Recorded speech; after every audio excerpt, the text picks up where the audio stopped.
വളരെ പ്രധാനപ്പെട്ട വാർത്തയിലേക്ക് കെ സുധാകരന് കൂടിക്കാഴ്ചയ്ക്ക് അനുമതി നിഷേധിച്ച് രാഹുൽ ഗാന്ധി പൂർണ്ണമായി അവഗണിക്കാനാണ് ഹൈക്കമാൻഡിന്റെ തീരുമാനം. സുധാകരൻ എന്ത് പറഞ്ഞാലും പ്രതികരിക്കേണ്ട എന്ന് തീരുമാനിച്ചിരിക്കുന്നു. സുധാകരനെ കേരള നേതാക്കളും ഇപ്പോൾ ബന്ധപ്പെടുന്നില്ല. അതിന്റെ ഒരു തുടക്കം തന്നെയാണ് അല്പസമയം മുൻപ് നമ്മൾ രമേശ് ചെന്നിത്തലയുടെ പ്രതികരണത്തിൽ വ്യക്തമായത്. സുധാകരൻ പാർട്ടി വിട്ടു പോകില്ല എന്നാണ് താൻ കരുതുന്നത് എന്ന് ആ വാക്ക് പറയാൻ കാരണം തന്നെ ഒരുപക്ഷെ അത്തരത്തിലുള്ള ചർച്ചകൾ നടക്കുന്നു എന്ന് ബോധ്യപ്പെട്ടതുകൊണ്ട് തന്നെയാണ്. ശരത് ലാൽ ചേരുകയാണ് ഡൽഹിയിൽ നിന്ന്. ശരത്ത്, പൂർണ്ണമായും കെ സുധാകരനെ അവഗണിക്കാൻ തന്നെയാണ് ഹൈക്കമാൻഡിന്റെ തീരുമാനം. കൂടിക്കാഴ്ചയ്ക്ക് പോലും അനുമതിയില്ല.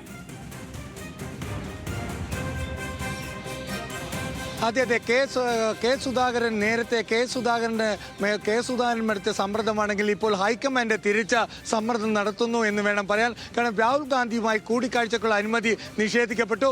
അത് കെ സി വേണുഗോപാലിന്റെ ആ തരത്തിൽ കെ സി വേണുഗോപാലിന്റെ ഇടപെടലാണ് ഇതിന് കാരണമെന്നൊരു തരത്തിലേക്ക് കെ സുധാകരൻ അത്തരത്തിലൊരു പ്രതികരണം കെ സുധാകരന്റെ ഭാഗത്തുനിന്ന് ഉണ്ടായിട്ടുണ്ട്. ഏതായാലും കെ സുധാകരനെ പൂർണ്ണമായി അവഗണിക്കുക എന്നതാണ് കോൺഗ്രസ് ഹൈക്കമാൻഡിന്റെ തീരുമാനം.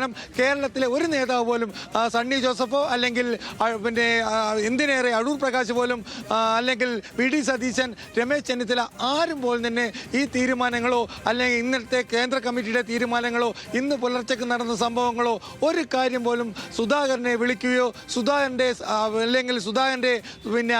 സ്റ്റാഫ് അംഗങ്ങളെ വിളിക്കുകയോ അല്ലെങ്കിൽ സുധാകരന്റെ കുടുംബാംഗങ്ങളെ വിളിക്കുകയോ അല്ലെങ്കിൽ അവരുമായി ബന്ധപ്പെടാൻ ശ്രമിക്കുകയോ ചെയ്തിട്ടില്ല. അതാണ് ഏറ്റവും വളരെ പ്രധാനപ്പെട്ട വാർത്ത. കാരണം പൂർണ്ണമായി അവഗണിക്കുന്നു. രമേശ് ചെന്നിത്തല പോലും സുധാകരനെ ഇതുവരെ വിളിച്ചിട്ടില്ല.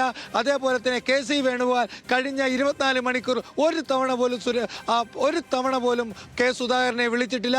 കെ സുധാകരനെ പൂർണ്ണമായി അവഗണിക്കുക എന്നുള്ളത് തന്നെയാണ്. കെ സുധാകരന്റെ വസതിയിൽ അല്ലെ കെ സുധാകരനെ കാണുവാൻ ഒരാളെ പോലും കോൺഗ്രസ് ഹൈക്കമാൻഡ് അയക്കുകയില്ല എന്നും വ്യക്തമാക്കിയിട്ടുണ്ട്. അതുകൊണ്ട് തന്നെ കെ സുധാകരന് കോൺഗ്രസിന്റെ തിട്ടൂരമനുസരിച്ച് കണ്ണൂരിലെ MP ആയി തുടരാം. അതിനുള്ള മര്യാദ കൊടുക്കും.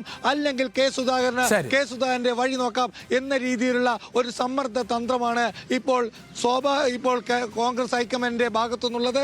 അതുകൊണ്ട് തന്നെ കെ സുധാകരൻ ഫോൺ വിളിച്ചാൽ പോലും എടുക്കണ്ട എന്തായാലും കെ സുധാകരൻ ഫോൺ വിളിച്ചാൽ പോലും എടുക്കേണ്ടതില്ലെന്നും ആ അർത്ഥത്തിൽ തന്നെ അവഗണിക്കുകയാണ് ഹൈക്കമാൻഡും രാഹുൽ ഗാന്ധിയും കൂടിക്കാഴ്ചയ്ക്ക് അനുമതി